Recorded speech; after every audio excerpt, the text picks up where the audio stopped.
जरा इकडे लक्ष द्या। सकाळचे वाजलेले आहेत 6:30 आणि आम्ही आलेलो आहोत ड्रिपच्या ज्या लाईन आम्ही टाकलेल्या होत्या तर त्या गुंडाळाचं काम सध्या चालू आहे। आम्ही दोघंच आहोत, मी आणि माझे मिस्टर। जस्ट आता 5 मिनिटाची विश्रांती घेतलेली आहे। तर तेवढ्यातच मी तुम्हाला दाखवते की हा आहे आमचा उडदाचं पीक, जे आज कापणी करणार आहोत आपण याची आणि 2 दिवसात मळणी होईल याची। तर हे आम्हाला विक्री करायची आहे आणि माझं तरी मत आहे की थेट उत्पादकाकडून ग्राहकाच्या हातामध्ये हे उडीद मिळावेत, जेणेकरून तुम्हाला पण त्याचा फायदा होईल आणि आम्हाला पण त्याचा फायदा होईल, 4 पैसे दिसतील। तर ट्रिप वगैरे झालेली आहे आणि आपण लगेच कामाला लागलेलो आहोत आपल्या। परवाच म्हणजे मी जेव्हा ट्रिपला गेले होते तर त्यावेळी इथं प्रचंड वादळ झालं आणि तुम्हाला मी दाखवते की या वादळामध्ये आमचं एकुलतं एक जे सावली देणारं झाड होतं, म्हणजे जेव्हा आम्ही कामाला इकडे येतो तर त्यावेळेला विश्रांतीसाठी 1-5 मिनिटं थांबायचं म्हटलं तर मोठी झाडं नाही आहेत अशी। हे बाभळीचं झाड आहे जे मागं दिसतं तुम्हाला।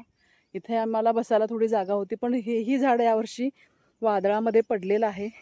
झाडं आम्ही लावलेली आहेत बरीच, पण ती मोठी व्हायला अजून कालावधी आहे। अजून पण आपण झाडं लावणार आहोत आणि प्रचंड उन्हाळा जाणवतो या वेळेला। तुमच्या लक्षात येत असेल तर आपल्याकडे चाललेली प्रचंड मोठ्या प्रमाणात, मग ती शासकीय असो किंवा इतर आपण जे पर्सनली झाडं तोडतो त्याचं प्रमाण प्रचंड वाढलेलं आहे आणि तेच हे उन्हाच्या ह्याच्यातून म्हणजे क्लायमेट चेंज जे म्हणतो ते आपल्याला दिसत आहे। तर मला वाटतं प्रत्येकाने झाडं जपण्याची काळजी घ्यायला पाहिजे। लावायची पण आहेत, जगवायची पण आहेत आणि जे काही शासनामार्फत तोडली जात आहेत, अयोग्य जिथं झाडं तोडली जात आहे तर त्याचे विरोधही करायला पाहिजे। जसं की आता आपण बघत आहोत नाशिकमध्ये जे कुंभमेळ्याच्या नावाखाली झाडांची तोड कत्तल होत आहे मोठ्या प्रमाणात, तर ती पूर्णपणे चुकीचीच आहे। मला म्हणते मी शासनात कशी लोक बसलेले आहेत ज्यांना हे सुद्धा कळत नाही आहेत की ती झाडं आपल्याला किती गरजेची आहेत। भले तुम्ही AC मध्ये बसत असाल, पण बाहेर पडल्यानंतर तर ऑक्सिजनची गरज तुम्हालाही आहे, तर याचं भान ठेवावं आणि वृक्षतोड थांबवावी। कनेक्टर आहे, त्या कनेक्टर मधनं आपल्याला ही पाईप वेगळी करायची आहे, अशी थोडी ओढून घ्यायची सुरुवातीला।